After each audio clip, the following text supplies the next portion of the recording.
My next guest is Mary Donnelly-Crocker. She's the executive director of Young and Healthy Pasadena, a nonprofit organization helping children and youth in the Pasadena area. Welcome, Mary. Thanks, Matt. It's really nice to be with you today. Great. Thanks for being here virtually. So I love Young and Healthy. I think so highly of your organization. So I really wanted to have you on to talk about it a little bit.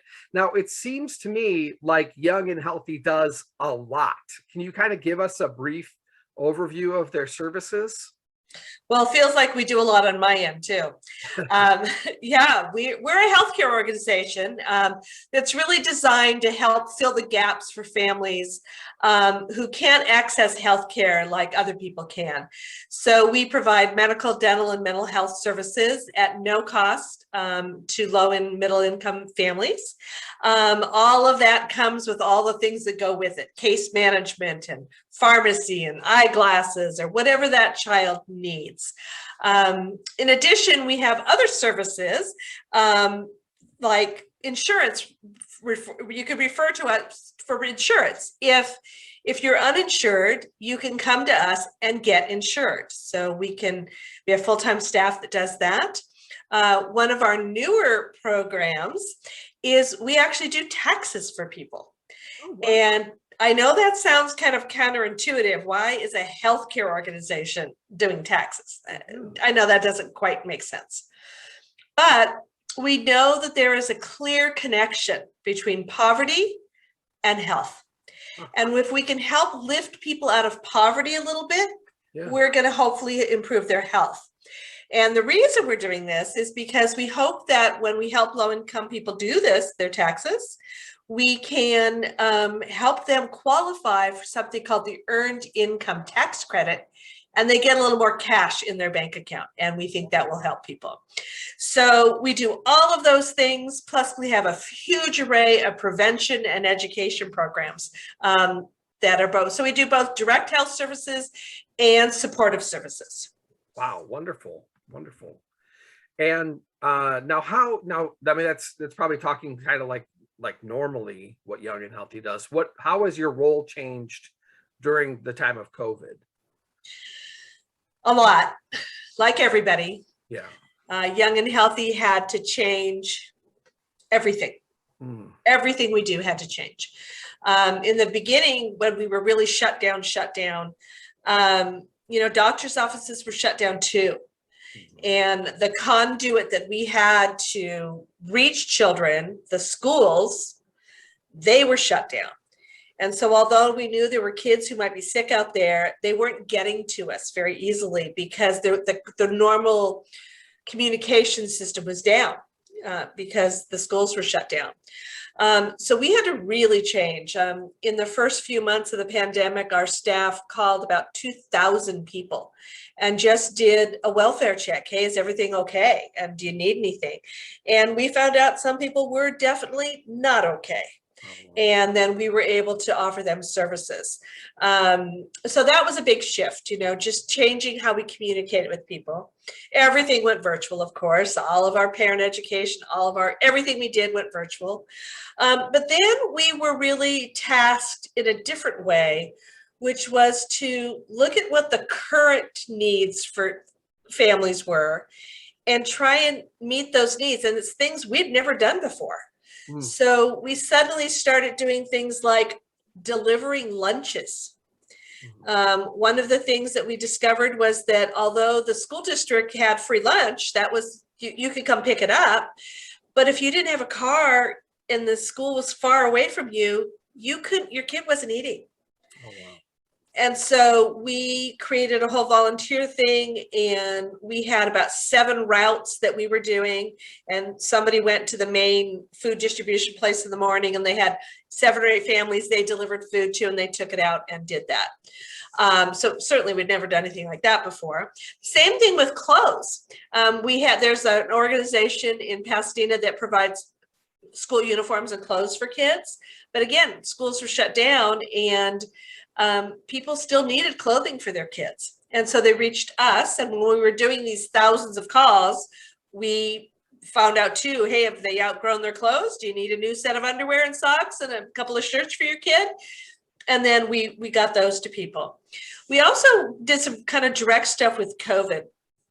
Lots of nonprofits in the community shifted to providing food. Lots of places did, which was needed, huge need for that. But we also discovered that families needed other things like shampoo, laundry detergent, hand sanitizer, all that kind of stuff. And so we created what we called pandemic boxes, pandemic relief boxes. We weren't all that creative at that point. Just like, okay, there's boxes of stuff, you need it. And we created about 350 of these. Some of it got donated and some of we actually got some grant money for. And these boxes included laundry detergent, soap, diapers sometimes. And then later we got lots of other cool donations. They got books to take home and games and puzzles for kids. And then we got these things out the door within a few weeks so that people could do their laundry, literally. That's really how basic it was. So we did a lot of that work. And then we got very involved in the whole COVID testing and vaccine world. And we partnered with a church in Altadena who helped us bring COVID testing to the community. And in the time that we were involved with them, we did about 11,000 tests. This is more than a year ago. Wow. They're back up running again, but this time that church is kind of stable and doing it without our help, which is really cool. So we shifted to a lot of things we would have never guessed. We learned, for instance, a couple of things that were really tough, which was kids were home at school. Everybody got a Chromebook to work on. That was all great. But a lot of kids didn't have headphones. And there's 4 or 5 kids at home, sometimes even 2 kids at home. And if you didn't have a headset, it was really hard to study, sure. Right? Or lots of our kids were in therapy, or to do therapy, when grandma's sitting on the couch next to you, Right. And so we did a big headphone drive, and we got people to mail us headphones, and then we got them out to the community. So I think one of the big shifts was that we tried to listen to what the newest community needs were, and then tried to take action to mitigate those needs. I mean, it wasn't our traditional sending a kid to a dentist, but it was still a need that people had at that moment. And we tried to respond in that way. So it changed us a lot. A lot. No doubt. Now I'm going to change topics just slightly here, because I know part of what Young and Healthy has done as well is train teachers in trauma-informed care. Right. Talk a little about trauma-informed care. What is that? Yeah, it fascinates me. It's sort of one of my favorite things now. Trauma-informed care is exposing people to this whole new body of knowledge. The Center for Disease Control and Kaiser Permanente did this research in the late 90s that really was able to link what happens in our early childhood, if it's traumatic, to our lifelong outcomes. And these outcomes have to do with our health, our ability to learn, our ability to function well in the community. And it all can stem from the root causes of having too much trauma on our brains when we're little.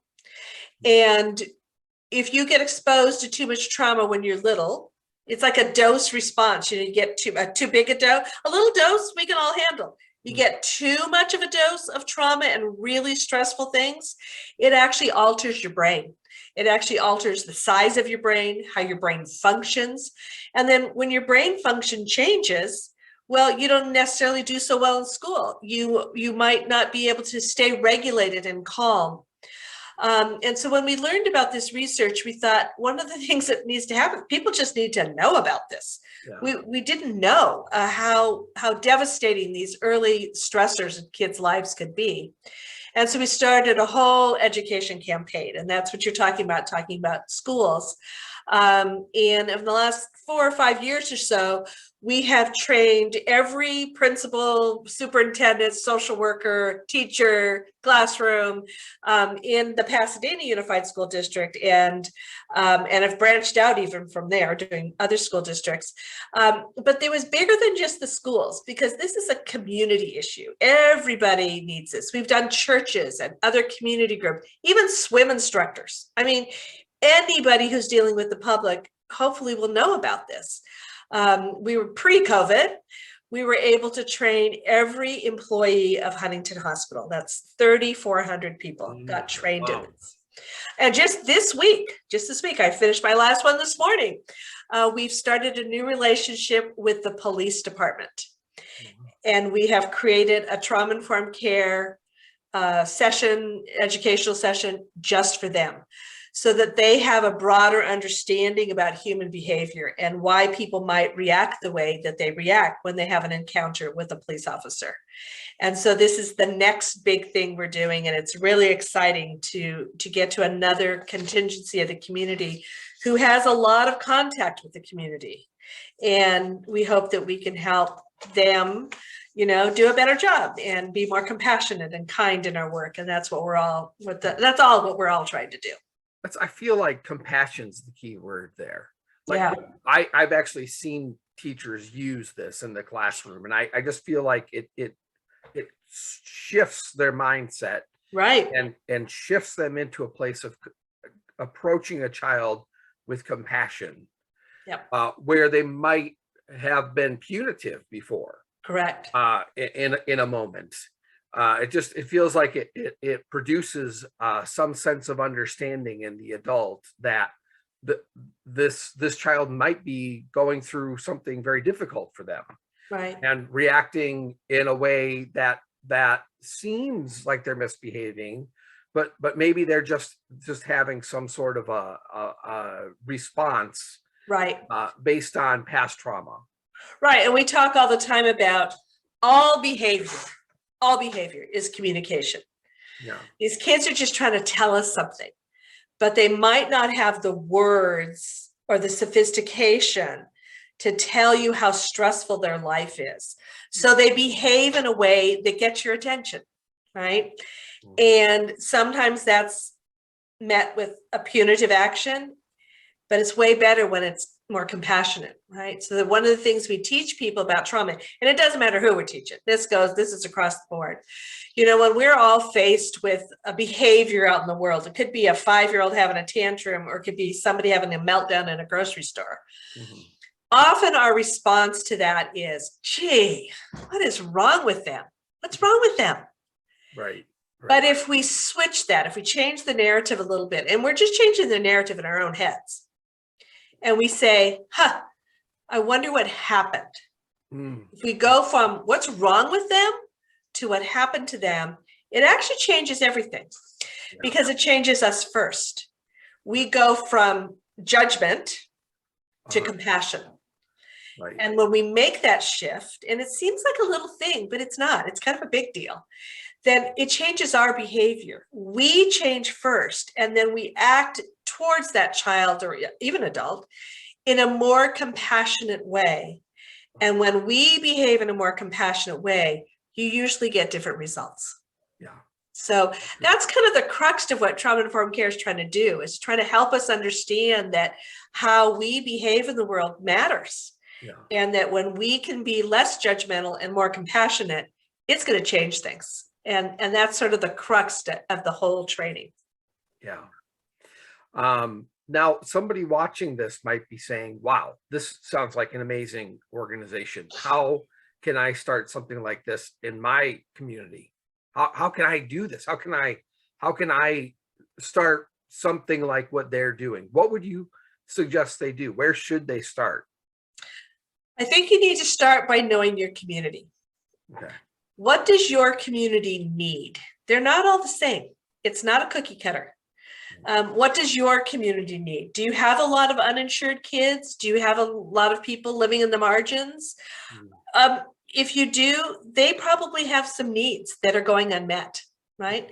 But even, you know what? Even very affluent communities have needs, right? Sure. They're not immune from this kind of trauma-informed care, the stress, that nobody's immune from this. Even very affluent communities still have that need, right? They still need to understand that compassion goes a long ways. So I would start whatever you're doing by learning about your community first, and gather other people around you who are like-minded, that want to look at your community and see what you could collectively do to make it better, whatever that better is. I don't know what the better is, but I wouldn't try and go it alone. I think you need pals in this work. Don't be the lone soldier. Get people to help you. If there's some really well-established organization that everybody respects, maybe try and link up with them and see if you can't move the needle just a little bit to whatever you're doing.